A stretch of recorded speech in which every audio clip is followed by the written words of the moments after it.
నమస్కారం అమ్మ. ముందుగా మీకు బోనాల శుభాకాంక్షలు. Thank you. మీకు కూడా బోనాల పండుగ శుభాకాంక్షలు.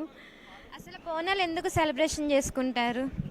బోనాలు చాలా ఏండ్ల క్రితము 200 సంవత్సరాల క్రితము కలరా వ్యాధి వచ్చినప్పుడు అమ్మవారికి ఒక అతను బోనం చేస్తానని మొక్కుకొని బోనం చేయడం జరిగింది. అప్పుడు కలరా వ్యాధి మొత్తం తగ్గిపోయడం జరిగింది. అప్పటి నుంచి కూడా బోనాలు చేయడము, అమ్మవారికి శాఖలు సమర్పించడము, ఓడిబియ్యం పోయడం జరుగుతుంది. ఇక్కడ ఆషాఢం మొదలైనప్పటి నుంచి కూడా అందరూ కూడా బోనాలు, ఒడిబియాలు పండుగ రోజే కాకుండా ముందు నుంచి సమర్పిస్తూనే ఉంటారు అమ్మవారికి. అమ్మవారు అత్తగారి నుంచి తల్లిగారి ఇంటికి వస్తుంది. 15 రోజుల క్రితం ఆషాఢం స్టార్ట్ కాగానే అత్తగారి నుంచి తల్లిగారి ఇంటికి వస్తుంది కాబట్టి అమ్మవారు ఎంతో సంతోషంగా ఉంటుంది.